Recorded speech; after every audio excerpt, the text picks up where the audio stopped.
अस्सलामुअलैकुम, hi, hello, నమస్తే. Let's cook with పర్వీన్కి స్వాగతం. ఫంక్షన్ స్టైల్లో green chilli masala curry prepare చేస్తున్నాడండి. ఇది మిర్చి కసాలాన్ బిర్యానీతో ఇస్తారు. చాలా యమ్మీగా టేస్టీగా ఉంటుంది. మనం ప్లెయిన్ రైస్లో కూడా చక్కగా లొట్టలు వేసుకుంటూ తినేయచ్చండి, అంత బాగుంటుంది. ఇది 2-3 రోజులు స్టోర్ చేస్తారండి కర్రీ. ఇది ప్రిపేర్ అయ్యాక కూడా మనం ఫ్రిడ్జ్లో పెట్టుకొని 2-3 రోజుల వరకు కూడా ఇది మనం వాడుకోవచ్చు ఈ కర్రీని. ఇదిగో చూడండి, ఇదిగో ఇలాగా చిన్న చిన్నగా ముక్కలుగా ఒక 1/4 కిలో అంత వరకు మిర్చి కట్ చేశాడు. దాంతోపాటు 2 గుప్పళ్ళ వరకు కరివేపాకు తీసుకున్నాడు. ఇది పోపు కోసం ప్రిపేర్ చేస్తున్నాడండి. లవంగాలు వచ్చేసి ఒక 30 నుంచి 40 వరకు తీసుకున్నారండి. తులాస్లో అయితే 1 తులా 2 తులా వేశాడు అనుకుంటాను. ఈ షాయి జీరా వేశాడు గుప్పెడితోటి, ఆ గుప్పెడు వేశాడు. అదేవిధంగా ఇక్కడ తిను యాలకులు యాడ్ చేశాడండి. యాలకులు కూడా ఒక గుప్పెడు యాడ్ చేశాడు. ఆవాలు ఒక గుప్పెడు యాడ్ చేశాడు. ఇవి పోపు కోసం అండి. ఇక్కడ జీలకర్ర కూడా ఒక గుప్పెడు యాడ్ చేశాడు.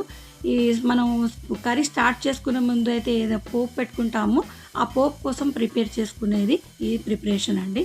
పట్టా ముక్కలు కూడా ఒక గుప్పెడు తీసుకున్నాడు. ఇదంతా యాడ్ చేసుకొని పక్కన పెట్టేశాడండి. ఎప్పుడైతే మనం గ్రేవీ స్టార్ట్ చేసుకుంటామో ఇవన్నీ అప్పుడు పోపు కోసం యాడ్ చేస్తారంట అండి. ఇది వచ్చేసి పచ్చిమిర్చి, మిగిలిపోయిన పచ్చిమిర్చిని నేను గ్రైండ్ చేస్తున్నాడు. ఈ మనకి ఏదైతే ఈ కర్రీ కోసం వీళ్ళు పచ్చిమిర్చి తీసుకున్నారో ఇది తక్కువ స్పైస్గా ఉంటుంది. ఈ కర్రీ కేజీ పచ్చిమిర్చి తీసుకొని దాంతో ప్రిపేర్ చేస్తున్నాడు. ఇదిగో చూడండి, 1/4 కిలో వరకు అక్కడ పోపు కోసం కట్ చేసి పెట్టాడా, మళ్ళీ 1/4 కిలో అలానే వేయడానికి పక్కన పెట్టాడండి. 1/2 కేజీ మిర్చి వరకు తిను గ్రైండ్ చేశాడు. ఇదిగో చూడండి, కొంచెం కొంచెంగా వాటర్ వేస్తూ గ్రైండ్ చేశాడు. ఇది ఎక్కువ క్వాంటిటీలో చేయడం వల్ల యమ్మీ ఫ్లేవర్ వస్తుంది. చాలా మంచి ఫ్లేవర్తో కుదిరిందండి, చాలా బాగా వచ్చింది. ఇదిగో చూడండి, ఇక్కడ వీళ్ళు 2 కేజీలు టమాటాలు తీసుకొని మనం ఏదైతే మసాలా కర్రీకి వంకాయ కట్ చేసుకుంటామో అలాగా చెక్ చేస్తూ చక్కగా ఇదిగో ఇలా కట్ చేసేసి 4 భాగాలుగా కట్ చేస్తున్నాడు. ఇదిగో చూడండి, చిన్నగా పెద్దగా అన్ని సైజులో ఉన్నాయి టమాటాలు. ఇది ఒకే సైజు కావాలి అన్నట్టు లేవండి. 4 భాగాలు కట్ చేసి అలా 2 కేజీల టమాటాలు తీసి పక్కన పెట్టేశాడు. కర్రీ స్టార్ట్ అయ్యే టైంకి ఇక్కడ మనకు ఈ అవన్నీ పక్కన పెట్టి వీళ్ళు కర్రీ చేయడం స్టార్ట్ చేస్తారండి. ఈ 1/4 కిలో వచ్చేసి ఇక్కడ నువ్వులు తీసుకున్నారు. ఇవి 1/2 కేజీ వచ్చి ఈ పల్లి గింజలు తీసుకున్నాడండి. ఫ్రై చేస్తున్నాడు. చల్లారాక దీన్ని గ్రైండ్ చేస్తాడు. పేస్ట్ లాగా చక్కగా ఫైన్ పేస్ట్ లాగా ప్రిపేర్ చేసుకుంటాడు.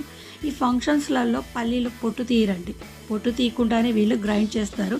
అలా ఎందుకు అని అడిగితే థిక్నెస్ వస్తుంది, మంచి ఫ్లేవర్ వస్తుంది అని చెప్తారండి వీళ్ళు. ఇదిగో చూడండి, ఇదిగో ఇలాగా చిక్కగా ఇంత చక్కటి పేస్ట్ వచ్చేసింది కదండి. స్మూత్గా పేస్ట్ ప్రిపేర్ చేశారు. ఇది కూడా వీళ్ళు పక్కన పెట్టేశారు. ఇప్పుడు ప్రాసెస్లోకి వెళ్ళిపోతారు. చూడండి, ఇలా ఫస్ట్ ఒక ప్యాకెట్ రిఫైండ్ ఆయిల్ తీసుకున్నారండి. ఓల్డ్ సన్ఫ్లవర్ రిఫైండ్ ఆయిల్ తీసుకున్నారు.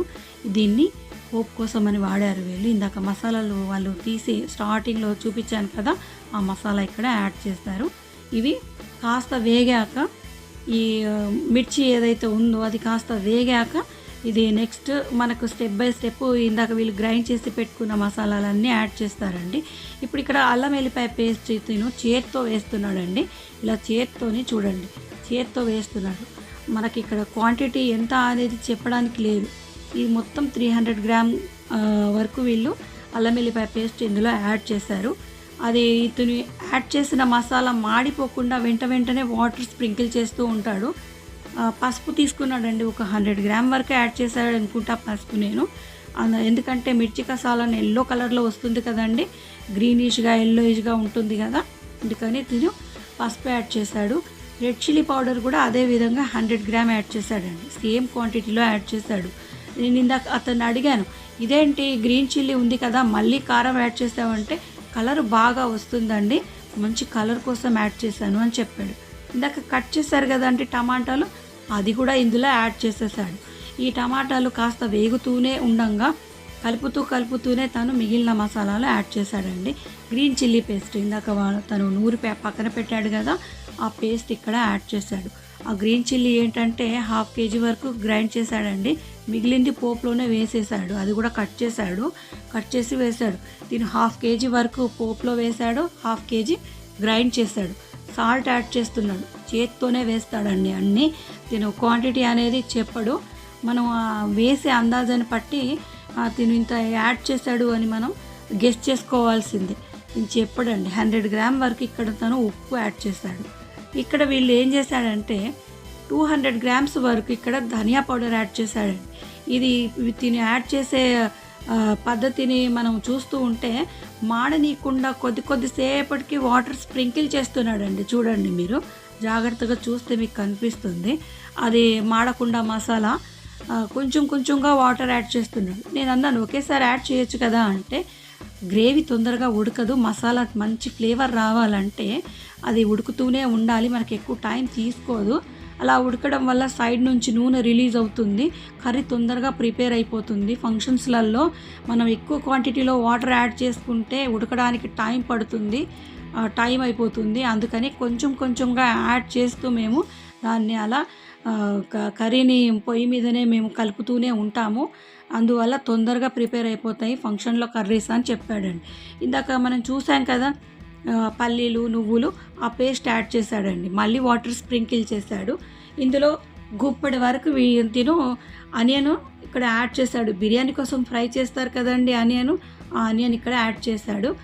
ఈ పౌడర్ వచ్చేసి కోకోనట్ పౌడర్ దొరుకుతుంది కదండి, డ్రై పౌడరు, ఆ పౌడర్ వచ్చేసి 1 కేజీ పౌడర్ ఇక్కడ యాడ్ చేశాడు.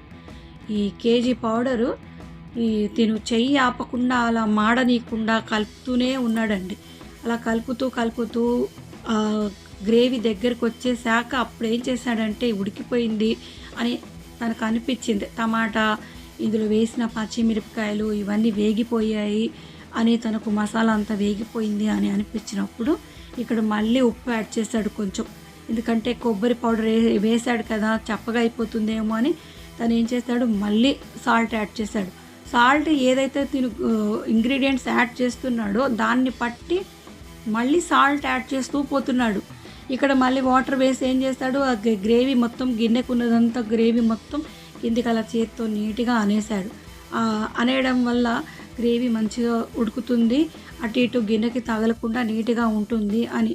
ఇది గ్రేవీ దగ్గరికి వచ్చేసాక ఉడికిపోయింది అని అనిపించాక తను ఏం చేశాడంటే అందులో వాటర్ యాడ్ చేశాడండి. మాడిపోకుండా వాటర్ యాడ్ చేశాడు. ఇప్పుడు ఇది ఉడుకుతుండగానే ఇందులో దీని ఏం చేశాడంటే పులుసు యాడ్ చేశాడండి, చింతపులుసు. ఇది కూడా 1/2 కేజీ వరకు చింతపండు వీళ్ళు నానబెట్టారండి. రుచి చూసుకుంటూ పులుసు యాడ్ చేశాడు.